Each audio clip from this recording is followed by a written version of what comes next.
வணக்கம் நண்பர்களே, இது உங்கள் வைரவ பழனிசாமி. நம்ம டிஎன்பிஎஸ்சி ப்ரீவியஸ் இயர் கொஸ்டின்ஸ் பார்த்துருக்கோம். அந்த வகையில் இந்த எபிசோடில் பார்க்க போகிறது டிஎன்பிஎஸ்சி குரூப் 1 2021 கேட்கப்பட்ட, அதாவது எக்கனாமிக்ஸ் கேள்விகள், பொருளாதார கேள்விகள், மொத்தம் 27 கேள்விகள். நம்ம நேர கேள்விகளுக்கு போகலாம். முதல் கேள்வி: தமிழ்நாடு சமூக நல வாரியத்துடன் தொடர்புடைய பின்வரும் நோக்கங்களில் எது உண்மை? 1. மாநிலத்தில் உள்ள தன்னார்வலர்களின் மூலம் வறுமை கோட்டு கீழ் வாழும் மக்களின் மேம்பாடு. 2. அரசு சாரா சமூக நல அமைப்புகளின் அமைப்பதை ஊக்குவித்தல். 3. சிறந்த தரம் மற்றும் சேவைகளின் தரத்திற்காக தன்னார்வ நிறுவனங்களில் தொழில்நுட்ப மற்றும் நிதி உதவிகளை வழங்குதல். 4. ஆண்களுக்கும் பெண்களுக்கும் இடையேயான சமத்துவத்திற்கான பாடுபடுவது. ஏ 1, 2 மற்றும் 4, பி 2, 3 மற்றும் 4, சி 1, 3 மற்றும் 4, டி 1, 2 மற்றும் 3. சரியான பதில் சி 1, 3 மற்றும் 4. இரண்டாவது கேள்வி: கருப்பு பணம் தொடர்பான கீழ்காணும் கூற்றுகளில் சரியானவற்றை தேர்வு செய்யவும். ஏ, இந்த வகையான இருப்பு உடைமைகளின் உற்பத்தி பற்றி அரசுக்கு தகவல் கொடுக்கப்படுவதில்லை. பி, 1983-84 ஆண்டில் கருப்பு பணத்தின் மதிப்பீடானது மொத்த உள்நாட்டு உற்பத்தியில் ஜிடிபியில் 95% சி, வரி ஏமாற்று புகலிடம் என்பவை பொதுவாக பெரிய நாடுகளாக இருக்கும், மேலும் அந்த நாடுகள் குடியேற எண்ணும் வெளிநாட்டவர் மீது அதிக வரிச்சுமையை திணிக்கும். ஏ மட்டும், பி மட்டும், சி ஏ மற்றும் பி மட்டும், டி பி மற்றும் சி மட்டும். சரியான பதில் ஏ மட்டும். மூன்றாவது கேள்வி: கூற்று 1, 0 to 6, அதாவது 6 வயது வரை குழந்தைகளின் எண்ணிக்கை 2001 மக்கள் தொகை கணக்கெடுப்பை ஒப்பிடும்போது 2011 மக்கள் தொகை கணக்கெடுப்பில் சுமார் 50 லட்சம் வரை குறைந்துள்ளது. இந்த உண்மை முக்கிய பிரச்சனையாக 2011 மக்கள் தொகை கணக்கெடுப்பில் சுட்டிக்காட்டப்பட்டுள்ளது. கூற்று 2, 2001 மற்றும் 2011 ஆண்டுகளுக்கு இடையேயான மக்கள் தொகை வளர்ச்சி வீதம் 1991 மற்றும் 2001 ஆண்டுகளுக்கு இடையிலான மக்கள் தொகை வளர்ச்சி வீதத்துடன் ஒப்பிடுகையில் குறைவானதாகும். ஏ, கூற்று 1 மற்றும் 2 சரி, ஆனால் கூற்று 2 கூற்று 1க்கான விளக்கம் அல்ல. பி, கூற்று 1 தவறு, கூற்று 2 சரி. சி, கூற்று 1 மற்றும் கூற்று 2 இரண்டும் தவறு. டி, கூற்று 1 மற்றும் கூற்று 2 இரண்டும் சரி, கூற்று 2 கூற்று 1க்கான சரியான விளக்கம் ஆகும். சரியான பதில் டி, கூற்று 1 மற்றும் கூற்று 2 சரி, கூற்று 2 கூற்று 1க்கான சரியான விளக்கம் ஆகும். நான்காவது கேள்வி: உலக பொருளாதாரத்தின் சமீப போக்குகளில் எவை இந்திய ரிசர்வ் வங்கியின் ஆர்பிஐயின் டாலர் இந்திய ரூபாயின் விற்கும் வாங்கும் பரிமாற்றத்தை செயல்படுத்த காரணமாக அமைந்துள்ளது? ஏ, கோவிட்-19 பெருந்தொற்றால் உலகளவில் நிதி சந்தைகள் சந்தித்து வரும் பெரும் விற்பனை. பி, தொடர்பான தீவிர அழுத்தம். சி, உலக சந்தையில் கச்சா எண்ணெயின் விலை சரிவு. டி, வளர்ந்து வரும் சந்தைகளின் நாணய மதிப்பு மேல் நோக்கி அழுத்தத்தை சந்திப்பதாகும். ஏ மட்டும், பி மற்றும் சி மட்டும், சி ஏ மற்றும் பி மட்டும், டி சி மட்டும். சரியான பதில் சி ஏ மற்றும் பி மட்டும். ஐந்தாவது கேள்வி: 1953 நிறுவப்பட்ட பிற்படுத்தப்பட்ட வகுப்புகளின் ஆணையத்தின் பெயரை குறிப்பிடவும். ஏ, மண்டல் ஆணையம். பி, கலேல்கர் ஆணையம். சி, ஹர்பஜன் ஆணையம். டி, பின்தங்கிய வகுப்புகளுக்கான தேசிய ஆணையம். சரியான பதில் பி, கலேல்கர் ஆணையம். ஆறாவது கேள்வி: அறிஞர் அண்ணா பற்றிய சரியான கூற்றுகளை தேர்வு செய்யும். ஏ, அவர் நீதி பத்திரிகையின் துணை ஆசிரியராக பணியாற்றினார். பி, விடுதலை பத்திரிகையின் ஆசிரியராக பணியாற்றினார். சி, முடியரசு எனும் தமிழ் வார இதழ் தொடர்பான பணிகளில் ஈடுபட்டார். சரியான பதில் ஏ மட்டும், ஏ மற்றும் பி, சி பி மற்றும் சி, டி ஏ பி மற்றும் சி. சரியான பதில் பி, ஏ மற்றும் பி. ஏழாவது கேள்வி: 1944 நடைபெற்ற மாநாட்டில் நீதி கட்சி திராவிட கழகமாக மாறியது. A, Salem. B, Namakkal. C, Dharmapuri. D, Tiruchi. சரியான பதில் ஏ, சேலம். எட்டாவது கேள்வி: பின்வரும் கூற்றுகளில் தொட்டில் குழந்தை திட்டத்தின் நோக்கம் அல்லாதது எது? ஏ, குடும்ப கட்டுப்பாடு முறையை உறுதி செய்வது. பி, பெண் சிசுக்கொலை ஒழிப்பது. சி, குழந்தை பாலின விகிதத்தை அதிகரிப்பது. டி, பெண் குழந்தைகளின் கல்வி அறிவை அதிகரிப்பது. சரியான பதில் ஏ, குடும்ப கட்டுப்பாடு முறையை உறுதி செய்வது. ஒன்பதாவது கேள்வி: ஏ. இந்திய தண்டனை சட்டத்தின் கீழ் கடினமான விதிகளை மாற்றுவது. பி. வரதட்சணை கொடுப்பவர்களை தண்டனையிலிருந்து விலக்கப்பட வேண்டும். சி. வரதட்சணை தடை அதிகாரிகளை நியமித்தல். டி. திருமண செலவுகள் பெண்களின் பெற்றோர் பாதுகாவலரின் ஆண்டு வருமானத்தில் 20% இருக்க வேண்டும். 1961 வரதட்சணை தடை சட்டம் தொடர்பாக மேற்கொண்ட கூற்றுகளில் எவை உண்மை? ஏ மட்டும், பி மட்டும், ஏ மட்டும், சி மட்டும், டி மேற்கண்ட அனைத்தும். சரியான பதில் டி மேற்கண்ட அனைத்தும். 10வது கேள்வி.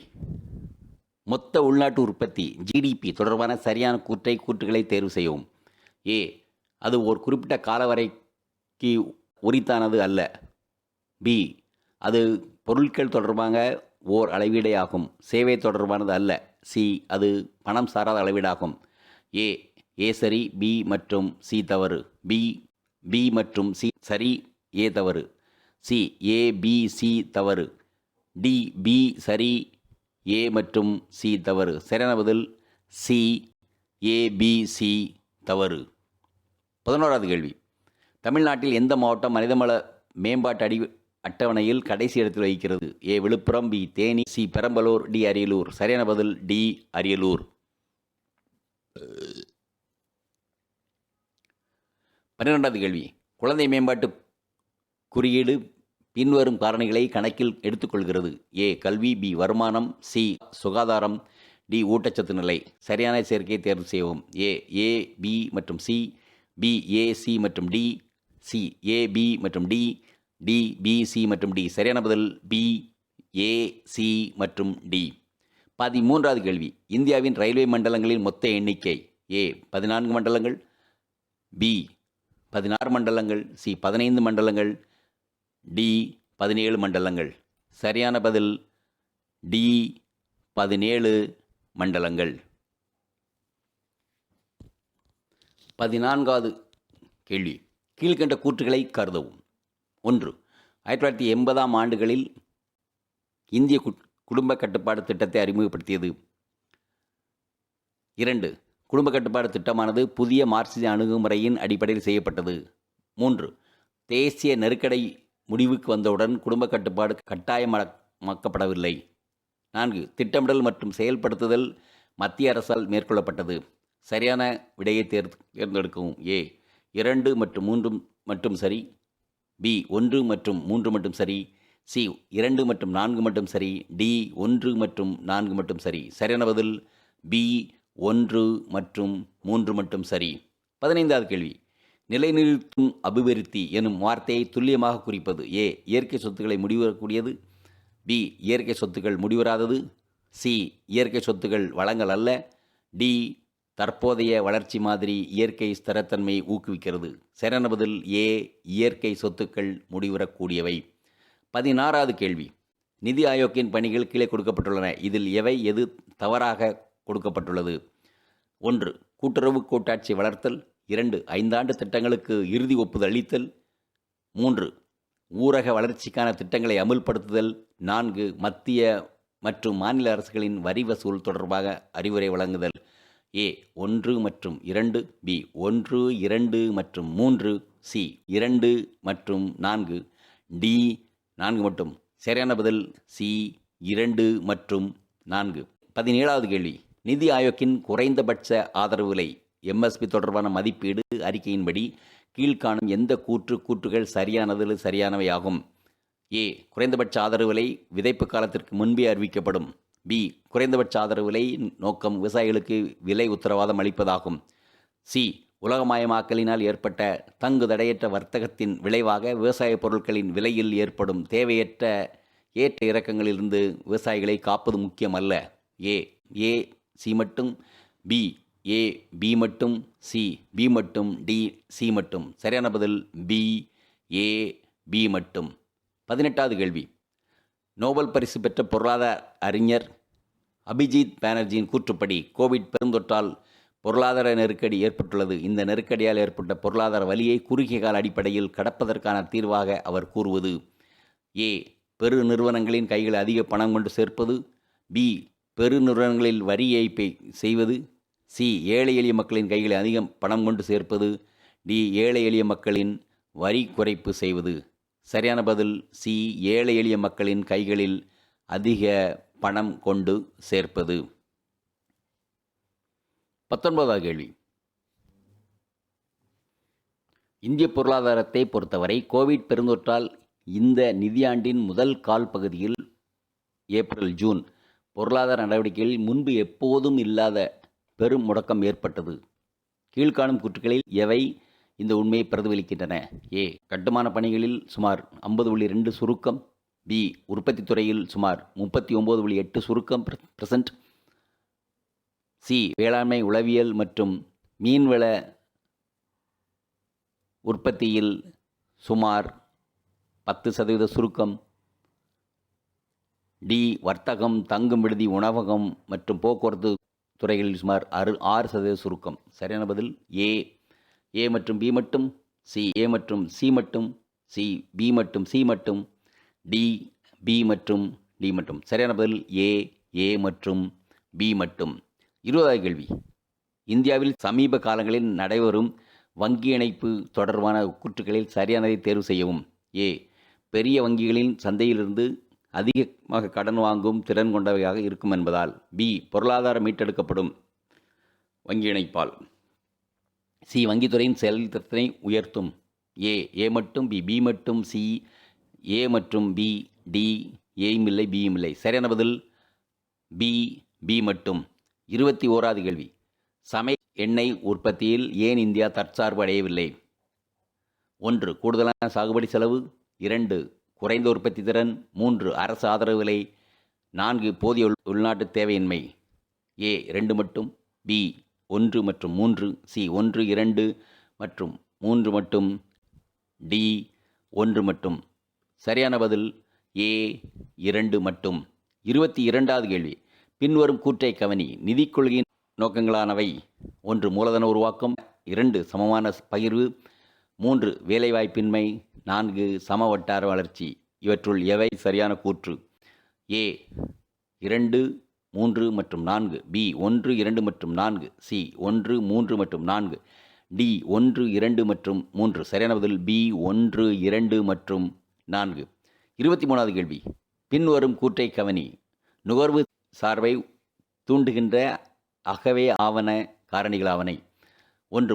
முன்னெச்சரிக்கை நோக்கம். 2. நீர்மைத்தன்மை நோக்கம். 3. பேராசை நோக்கம். 4. தலையிடா கொள்கை. மேற்காணும் கூற்றுகளை சரியானவற்றை தேர்ந்தெடுக்க. ஏ. 3 மற்றும் 4. பி. 1, 2, 3. சி. 1, 2, 4. டி. 1 மற்றும் 4. சரியான பதில் பி. 1, 2 மற்றும் 3. 24வது கேள்வி. மத்திய அரசின் நேரடி வருவாயினத்தில் தொடர்பு இல்லாதது எது? ஏ. வருமான வரி. பி. சொத்து வரி மற்றும் மூலதன வரி. சி. பண்டக மற்றும் பணி வரி. டி. பங்கதாய மற்றும் லாப வரி. சரியான பதில் டி. பங்கதாய மற்றும் லாப வரி. 25வது கேள்வி. இந்தியாவின் திட்டமிடலுக்கான வரைபடங்கள் மூலம் இந்த பொறியாளர் நிர்வாகியிடம் இருந்தது. A. M. Visvesvaraya. B. Nehru. C. S. N. Agarwal. D. M. N. Roy. சரியான பதில் ஏ. எம். விஸ்வேஸ்வரய்யா.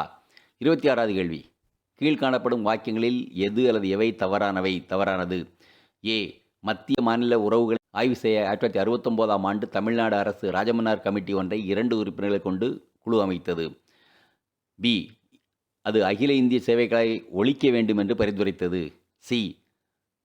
நிதி ஆணையம் நிறுவப்பட ஒரு நிரந்தர அமைப்பாக பரிந்துரைத்தது. ஏ. ஏ தவறானது. பி. பி தவறானது. சி. சி தவறானது. டி. ஏ, பி மற்றும் சி தவறானவை. சரியான பதில் ஏ. ஏ தவறானது. 27வது கேள்வி. அதிக மக்கள் தொகையை கொண்ட இந்திய மாநிலம். ஏ. பீகார். பி. மகாராஷ்டிரம். சி. உத்தரப்பிரதேசம். டி. மேற்கு வங்காளம். சரியான பதில் சி. உத்தரப்பிரதேசம். மீண்டும் இன்னொரு கொஸ்டினோட பார்ப்போம். நன்றி. இந்த வீடியோ உங்களுக்கு பிடிச்சிருந்தா லைக் பண்ணுங்க, ஷேர் பண்ணுங்க, சப்ஸ்கிரைப் பண்ணுங்க, கமெண்ட் பண்ணுங்க, பெல் ஐக்கன் பிரஸ் பண்ண மறந்து போயிடாதீங்க. அப்பதான் நாங்கள் போஸ்ட் பண்ற வீடியோவோட நோட்டிஃபிகேஷன் உங்களுக்கு வரும்.